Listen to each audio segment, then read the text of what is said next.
Hello అండి. ఎలాగున్నారు? అందరూ బాగున్నారా? ఈరోజొచ్చేసి కొత్తిమీర పచ్చడైతే రెసిపీ అండి. కొత్తిమీర పచ్చడి ఎలా చేసుకోవాలో ఒక్కసారయితే వీడియో మొత్తం చూసేయండి. వీడియో నచ్చితే లైక్ అండ్ సబ్స్క్రైబ్ చేయండి. ప్లీజ్ అండి లైక్ అయితే చేయండి. ఫస్ట్ ఒక కట్ట కొత్తిమీర అయితే తీసుకొని దాన్ని మంచిగా కడుక్కొని పక్కనైతే పెట్టుకోవాలి. కొంచెం ఆయిలేసి దాంట్లో ఫ్రై అయిన వరకైతే ఫ్రై చేసుకోవాలి. పచ్చివాసన పోయిన వరకి. ఇప్పుడు ఒక స్పూన్ జీలకర్ర, ఒక స్పూన్ మెంతులు, ఒక స్పూన్ ఆవాలు తీసుకొని కొంచెం కొబ్బరి ముక్క ఒక చిన్న ముక్క తీసుకొని ఎల్లుల్లిపాయ రవ్వలు 2, 3 తీసుకొని దీంట్లో పచ్చిమిరపకాయలు కొంచెం వేసుకొని అంటే కారం తగ్గట్టు పచ్చిమిరపకాయలు వేసుకోవాలి. నేను ఫస్ట్ ఆఫ్ ఆల్ వేయలేదు. తర్వాత వేసాను. మర్చిపోయాను. కొంచెం మగ్గనివ్వాలి. మగ్గిన తర్వాత అయితే తీసుకొని ఇప్పుడు మిక్సీలోనే వేసుకొని కొత్తిమీర, ఈ టమాటీ మిక్సీలోనే వేసుకొని మిక్సీసేసుకొని తర్వాత పోపు పెట్టుకొని అన్నంలో తింటే చాలా బాగుంటుంది. కొంచెం అలాగే చింతపండు అయితే వేసుకోవాలి.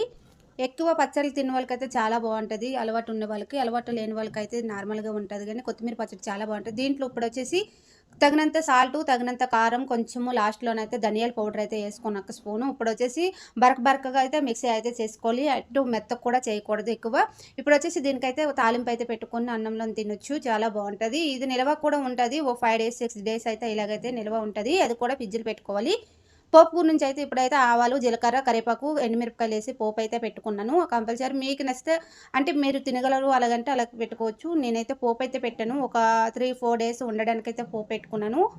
ఇలాగైతే పోపు అయితే పెట్టుకుని ఒక డబ్బాలోని పెట్టుకొని ఫ్రిడ్జ్లో పెట్టుకుని చాలా బాగుంటుంది. దోశలోనికి, ఇడ్లీలోనికి, అన్నంలోనికి కూడా చాలా బాగుంటుంది. ఒకసారి మీరు కూడా ఈ రెసిపీ అయితే ట్రై చేయండి. మీకు నచ్చితే లైక్ అండ్ సబ్స్క్రైబ్ చేయండి.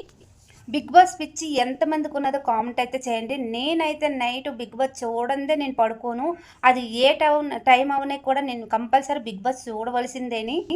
వేడి వేడి అన్నంలోన ఒక్క స్పూన్ పచ్చడి అయితే వేసుకొని, ఒక్క స్పూన్ నెయ్యి అయితే వేసుకొని అలా తింటే అసలు కూరే అవసరం లేదండి. చాలా టేస్ట్ చాలా బాగుంది. ట్రై చేయండి.